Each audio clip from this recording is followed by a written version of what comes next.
The Second Amendment Preservation Act. What is it? Can we really use it to stop Joe Biden's war on our gun rights? And what pitfalls must we avoid when trying to pass this in our state capitol? Aaron Dorr here. I'm going to answer all three questions in 3 minutes or less.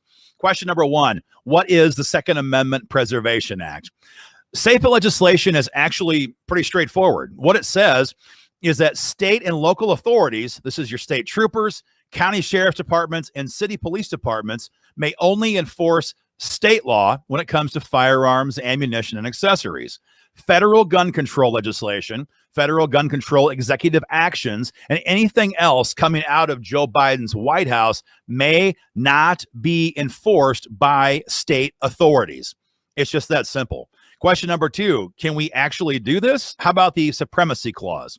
If you watch the news reports, the media, all the gun grabbers, and all the people in Washington, D.C. are trying to tell us we don't have the right at the state level to decide what federal laws we want to enforce. The truth is, we've always had that right. The 10th Amendment and the anti-commandeering doctrine have always said the states have the right to choose which federal laws they wish to interact with.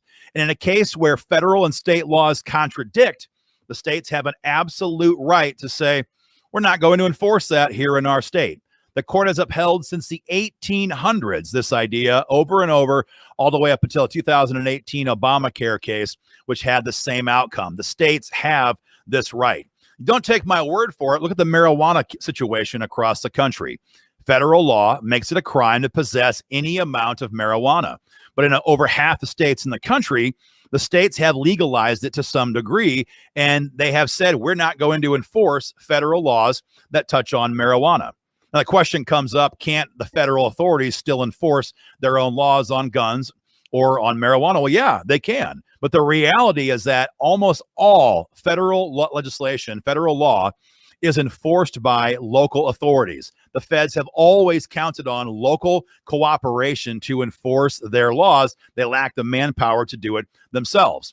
And so just as the DEA could come into the states and enforce federal laws on marijuana, but don't dare, the federal government will not come into these states and enforce federal gun laws if a bunch of states enact SAPA legislation. The key thing to avoid, though, the main pitfall is the lack of teeth. You cannot allow a SAPA bill to pass that does not have an enforcement mechanism.